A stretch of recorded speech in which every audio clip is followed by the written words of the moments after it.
Y este año va a ser un año donde particularmente lo que va a pasar es que algunos sectores van a estar mejor y otros sectores van a estar peor. Obviamente que uno dice, uno ya se dedica hace 30 años a, no sé, a algo, y es difícil mutar de un trabajo a otro. Bueno, parte de esto es de lo que seguramente se va a hablar mañana en el Congreso durante el debate. No sé, agente, si tenés idea si se espera un debate muy largo. Supongo que sí, ¿no? Sí, Tato, a ver, te paso directamente los datos del Senado de lo que puede llegar a tardar. A ver, es una sesión de no menos de entre 13 y 15 horas. La votación va a ser por títulos, o sea, la reforma laboral está dividida por títulos, pero cada orador va a tener 20 minutos, son 72 senadores, ponele que haya 70, 69. ¿Tanto van a hablar? Tienen 20 minutos cada orador y los miembros informantes, o sea, los que llevaron a cabo la negociación y los jefes de bloque, tienen 40 minutos, con lo cual yo te diría, sí, tienen 40 minutos, con lo cual, imagínate que estamos hablando de una sesión de más de 12 horas, seguro. Arranca a las 11 de la mañana, en un ratito si querés nos metemos con algunas modificaciones que ya se consensuaron Sí. y que el gobierno se dio, pero va a ser una sesión muy, muy larga, Tato. 40 minutos. 40 minutos los miembros informantes y jefes de bloque. ¿De qué corno van a hablar? 72, bueno, más los de 40. Igual después por ahí se reduce, ¿no? No todos hablan, algunos quizás no toman la palabra, pero sí hablan de una sesión. Piensen en una sesión de entre 14 y 15 horas. De todos modos, yo no sé si eso lo regula Patricia, Bullrich o quién. Muchachos, sean más sensatos. Nadie los va a estar mirando 40 minutos. Ninguno de ustedes, perdónenme, queridos senadores, ninguno de ustedes es tan brillante como para que estemos todos escuchándolo 40 minutos. Realmente, sean más sensatos, digan lo que tienen que decir en 3 minutos, en 5 minutos y pasen el micrófono. De verdad les digo, no sean figuretis. Diego García Vilas es abogado laboralista, lo hemos consultado ya alguna vez para hablar de estos temas, así que vamos a hablar un toquecito con él. Hola Diego, ¿cómo te va? Acá el equipo del Volviendo a Casa te saluda. ¿Qué tal? ¿Cómo andas? ¿Está todo bien? ¿Vos escuchás mañana 40 minutos acá, senador o presidente de bloque, hablando de este tema, no? ¿Te parece mucho? Sí, me parece que no mucha gente los va a escuchar, digamos, ¿no? Es como claro. Que no es tan importante el planteo. Por ahí que uno solo de los legisladores haga una explicación muy clara del sentido del voto está bien, pero si no, lo que termina pasando habitualmente es que hay una repetición constante de argumentos que nadie termina de entender, ¿no? Exactamente. Bueno, ¿qué estás viendo vos de esta reforma? ¿Qué expectativa? Hoy da la sensación a gente, lo sumo a la gente Spillman, de que hubo una especie de... O Patricia por lo menos anunció que ya hay un acuerdo sobre lo que se va a votar mañana, Diego. Pareciera que sí, esto, bueno, viendo lo que pasó en las últimas veces, en las últimas sesiones, ¿no? Hasta que no están los votos y no se cierran las votaciones, es muy difícil aventurar, pero pareciera que hay un consenso en que se va a avanzar en esta reforma laboral, ¿no? Yo ahí trataba de empezar la verdad que es un tema que se viene hablando mucho, sí. Trato de entender qué es lo que se está discutiendo, y la verdad es que más cuando uno suelta la posición dogmática política de empezar de oponerse porque sí, digamos, yo creo que es una buena ley lo que se está tratando de implementar. ¿Por qué? Porque lo que termina pasando, y esto me parece que es lo más importante y no sé si se plantea mucho, es que es una ley que trata de sacarle las cuestiones que son discutibles, que las termina resolviendo un juez, y lo que está pasando es que se está escribiendo una ley muy específica para que no haya imprevisión. ¿Sí? Y yo quiero poner ahí un ejemplo muy claro que tiene que ver con esto, ¿no? Cuando uno dice qué cambia en esta reforma, en este proyecto de reforma con respecto a la indemnización, que es algo que a todo el mundo le preocupa. Sí. La regla básica es muy clara, dice un salario por cada año de antigüedad, ¿sí? Eso es lo que dice la ley anterior y lo que dice la nueva ley. Ahora, ¿qué ocurría antes y que este nuevo proyecto pretende dejar sin efecto? Los abogados empezamos automáticamente diciendo, bueno, pero ¿cuál es el salario? Entonces, uno dice, bueno, es 1.000.000 de pesos. Bueno, pues si yo le pongo el gasto del celular, ya llevo una base de 1.100.000. Si pongo el gasto de la vivienda, que por ahí me daba el empresario, son 1.300.000. Entonces, la base era absolutamente discutible. ¿Sí? Este proyecto de reforma, obviamente el abogado cuando representa a un trabajador dice, bueno, en vez de tomar la base de 1.000.000, vamos a tomar la base de 1.800.000. Entonces, los 10 años de antigüedad se transforman en una indemnización impagable. Claro. Acá, este proyecto lo que dice es, señores, esto es remuneración y esto no es remuneración. ¿Sí? Entonces va al claro ejemplo de, dice, y es cuando el salario es habitual. Por ejemplo, pone un esquema, dice, es la mejor remuneración mensual, normal y habitual. ¿Qué es habitual? Antes lo definían los jueces. Bueno, acá la ley dice, no, habitual es si lo pagaste al menos 6 meses en el año. Eso es importante porque saca el litigio, deja de que ser opinable si el bono anual que paga una empresa es parte se toma en cuenta o no para una indemnización. Ah, queda afuera el bono anual. ¿El aguinaldo queda afuera? El aguinaldo queda afuera.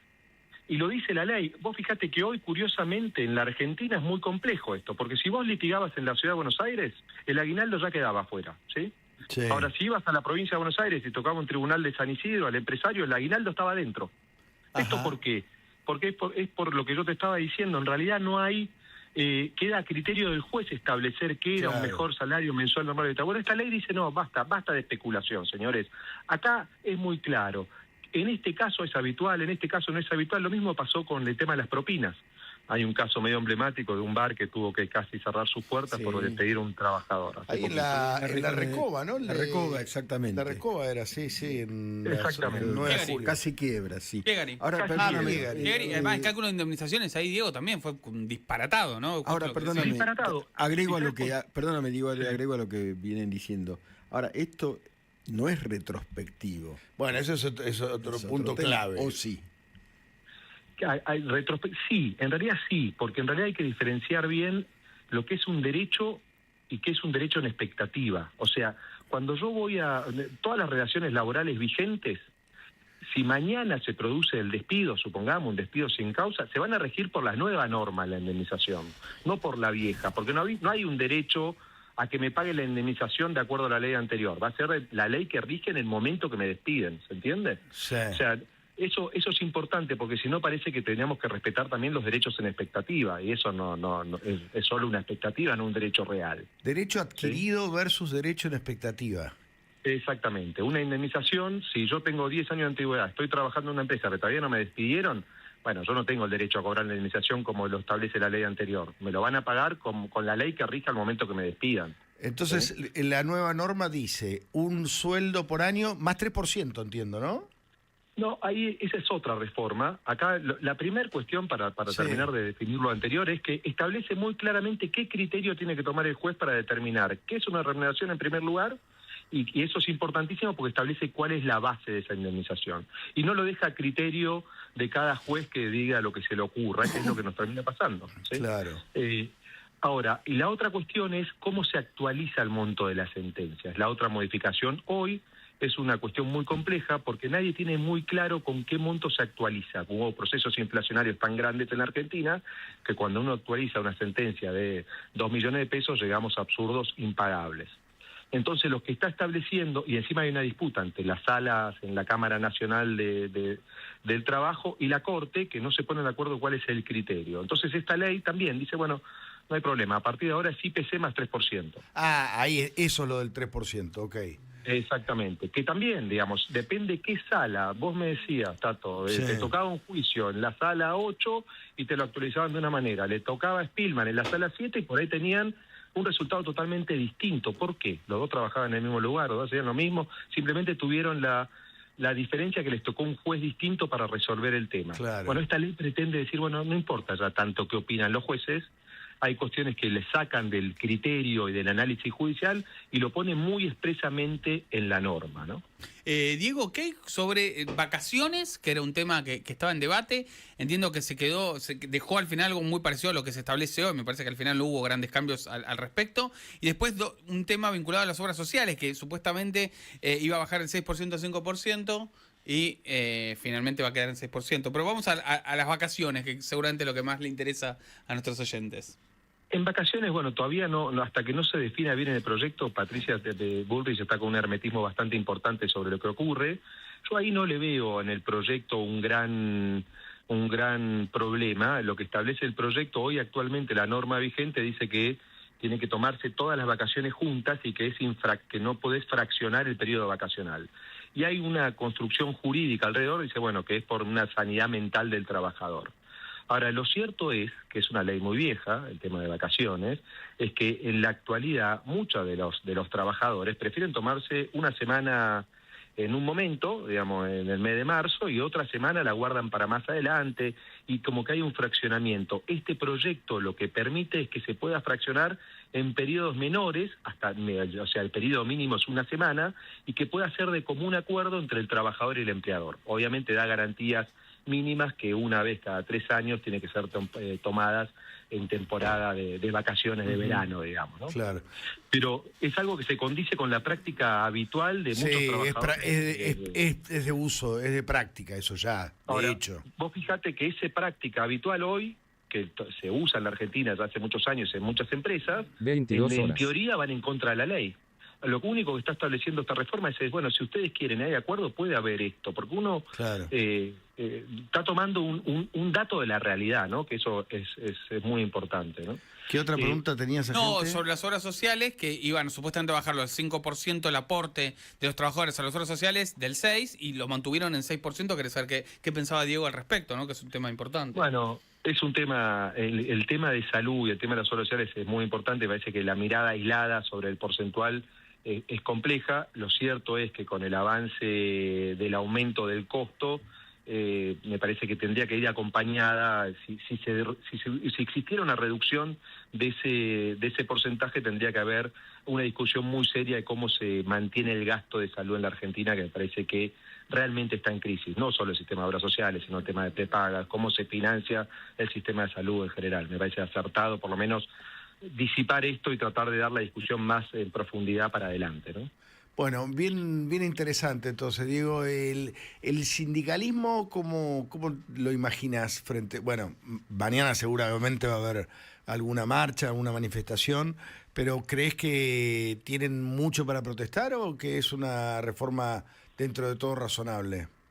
Yo creo que es una reforma absolutamente razonable. Creo que el sindicalismo obviamente va a tratar de oponerse a algunas cuestiones de carácter colectivo, que son las que más le importan.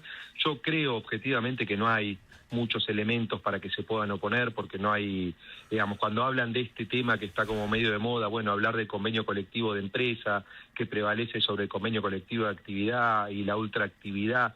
En definitiva, el cambio es menor porque los sindicatos son los que van a poder negociar ese convenio de empresa, o sea, siguen manteniendo esa facultad, ese derecho privilegiado que tienen de negociar con la contraparte, la siguen teniendo. Entonces me parece que ahí hay como una necesidad de la los trabajadores, hablando de que hay una pérdida de derechos que no está puesto en el proyecto que se discute, solo con el solo efecto de tratar de llevar agua para su molino. Yo estaba viendo, y perdón que me pongo con esto, que habla de las indemnizaciones en 12 cuotas, que por ahí es uno de los aspectos que más se toman como para decir, bueno, es la quita de derechos. Muchas veces cuando un trabajador obtiene una sentencia no lo puede cobrar, porque la pyme no lo puede pagar. Y si uno quisiera hacer un plan de acuerdo de pago en cuotas, que es algo que ocurre en la realidad, en la práctica, está fuera de la ley. Acá simplemente lo que establece este proyecto de reforma dice, bueno, en el caso de una pyme o en el caso de una persona humana que no es un empleador en términos de una gran empresa, el juez puede decidir que la sentencia se pague en cuotas, hasta 12 cuotas. ¿Con qué objetivo? Para que no cierre la pyme, para que pueda seguir dando trabajo. Me parece que hay algunos aspectos que son muy importantes y que se garantiza en definitiva esta posibilidad, ¿no? de que todo siga funcionando. La última de mi parte, aportes sindicales, ¿qué dice la norma? No, con los aportes hay una discusión importante sobre la cuota de solidaridad, que es la cuota de solidaridad es cuando un trabajador decide no afiliarse al sindicato, muchas veces, no en todas las actividades, hay que ser justos con eso, pero hay muchos sindicatos que sí, curiosamente los más poderosos, cobran una cuota de solidaridad. ¿Qué quiere decir esto? El sindicato plantea y dice, bueno, yo cada vez que discuto un reajuste salarial, todos se ven beneficiados, entonces no es justo que solo paguen los que están afiliados, tienen que pagar todos. Entonces le sacan la cuota de solidaridad, por decirlo de alguna manera, a todos los trabajadores.